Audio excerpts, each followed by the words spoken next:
Welcome to the Red Earth Record, exploring the violent clashes of the Wide Bay Frontier Wars from 1842 to 1860.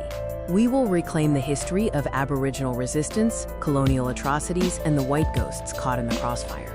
We explore two white ghosts, or Nuthuru Dhi, of Wide Bay. Gil'burri, or John Fahey, was adopted by the Kabi and became a resistance fighter. Durham Boy, or James Davis, was banished for breaking tribal lore and became a colonial enemy. The Wide Bay Frontier War was a lore-driven military response to systematic eradication. Atrocities included the native mounted police massacres, biological warfare using strychnine-laced flour, and the abuse of lore and women by squatters and NMP troopers. Clash 1. The Ferber Feud of 1847 challenges the colonial myth.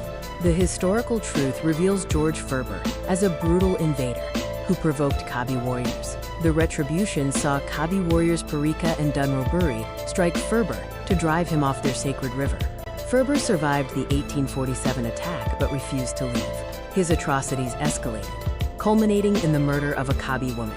On December 5, 1855, tribal payback was executed. This was a targeted execution, not a random massacre. Clash 2, the Thomas King shipwreck in 1852, was catalyzed by the discovery of a mutilated, half-eaten body of a white sailor. Outraged by the cannibalism and recent injustice, the Kabi warriors, including Gil'burri, decided the survivors must be wiped out. The body was burned to hide evidence before the hunt. A massive squall interrupted the, quote, judgment on the Tiwa Sands. The Kabi tracked the survivors, strictly operating under lore, systematically stripping them of tools and gold, rendering them powerless. Fearing the lightning, the Kabi retreated, allowing the survivors to escape to Moreton Bay. Clash 3. The raid on Maryborough in 1853 was a chaotic raid led by Gil'burri under his war name Capeen. The purpose was direct retribution for native mounted police atrocities, proving the Blackfullas still controlled KB country. Capeen is a Gaelic word symbolizing Gil'burri's hybrid warfare. The Banye Scrub served as an impenetrable sanctuary, where NMP troopers could not track the Kabi. In an act of economic warfare, the Kabi launched a campaign to ruin the squatter economy, stealing and shearing over 1,500 sheep, storing the wool in hidden caves. Clash IV, the Hornet Bank Massacre of 1857, was catalyzed by multiple atrocities. These included desecration of a sacred lagoon, systemic rape by NMP, biological treachery with poisoned food, and an overseer shooting a Yiman man over rations.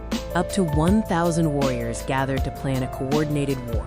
Hornet Bank was the target due to the presence of the abusive Fraser family and tribal law that punishment must fit the crime. The execution was a highly coordinated dawn attack, aimed at the perpetrators of genocide.